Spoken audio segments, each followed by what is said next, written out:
porque eu tô de férias, eu como deputado eu faço o que eu quiser, né? Os deputados aí, enquanto estão botando dinheiro na cueca, enquanto estão roubando velhinho no INSS, enquanto estão aí, né, dentro do escândalo do Banco Master, dentro de resort, eu uso as minhas férias do jeito que eu quero. Enquanto o debate político ocupa manchetes, timelines e discussões acaloradas, existe um outro Brasil que raramente aparece em público. É o Brasil das salas fechadas, das mesas cobertas por papéis, das análises técnicas e do silêncio estratégico. É nesse ambiente que investigações reais costumam avançar. Nos últimos meses, esse trabalho silencioso ganhou intensidade, não por acaso.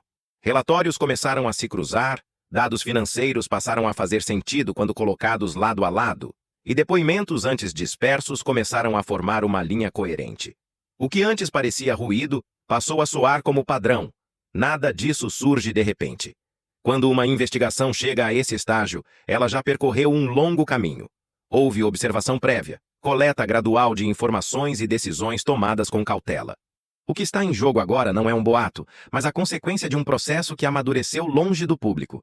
Para entender como tudo chegou até aqui, é preciso olhar para um episódio recente que chamou a atenção nacional.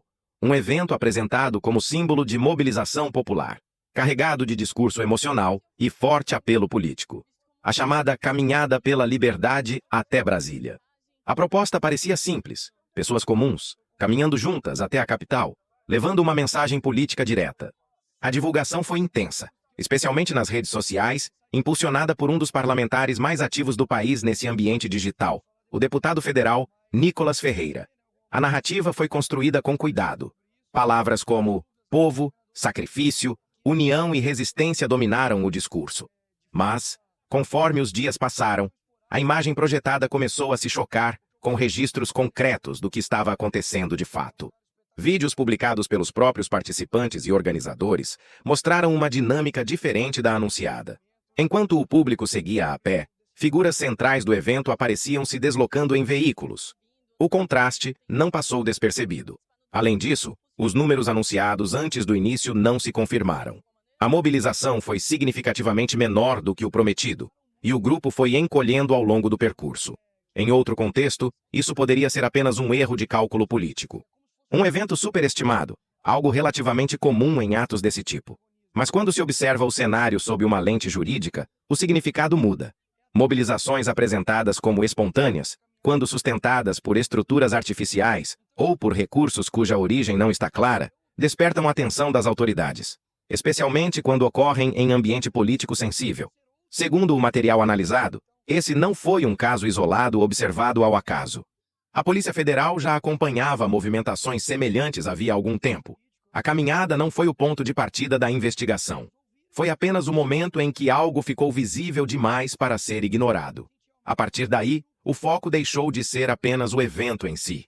Os investigadores passaram a observar o modo de operação.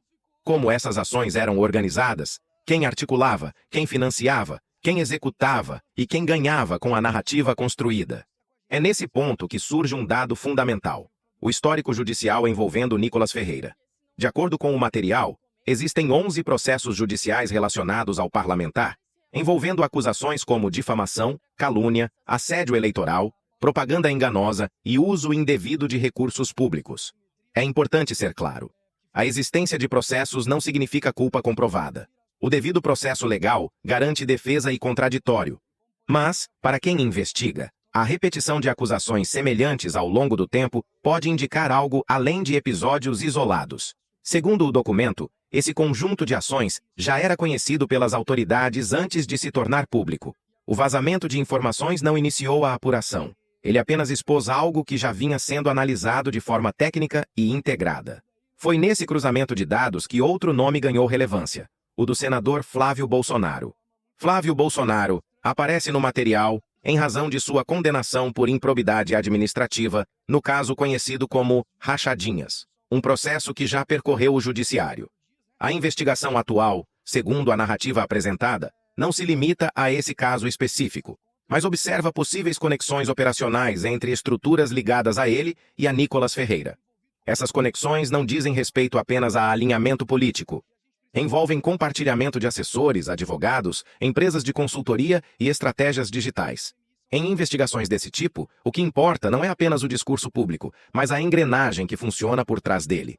Outro eixo central da apuração envolve recursos financeiros.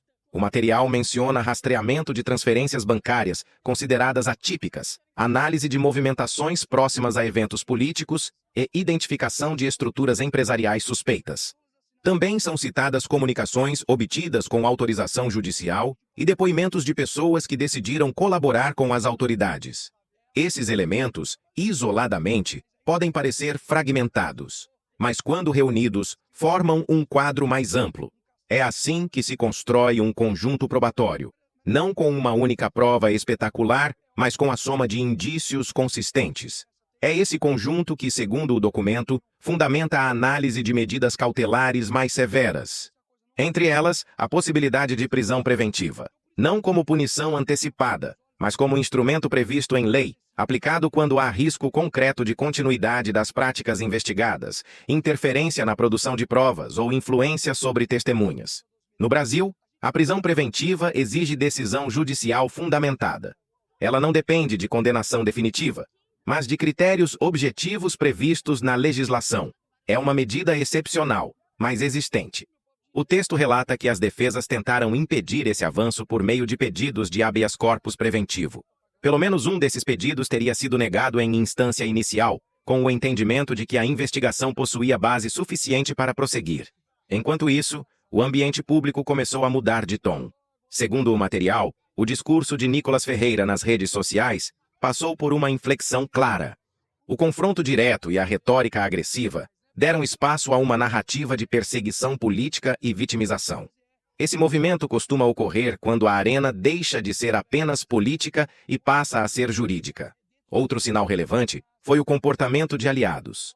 Figuras que antes se manifestavam de forma ruidosa adotaram silêncio ou declarações genéricas. Em investigações amplas, o silêncio raramente é aleatório. Muitas vezes, é autoproteção. O documento também contextualiza o momento institucional.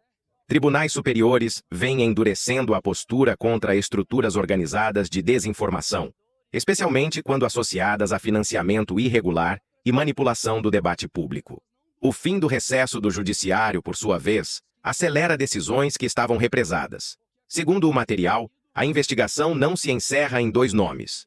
O inquérito seria mais amplo, envolvendo outras pessoas que operaram dentro da mesma lógica.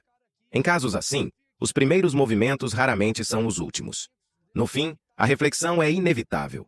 Durante anos, consolidou-se a ideia de que alcance digital, seguidores e barulho seriam suficientes para afastar consequências legais. Que narrativa substituiria fatos? Que distração venceria instituições? Mas democracia não funciona assim. Investigar não é perseguir.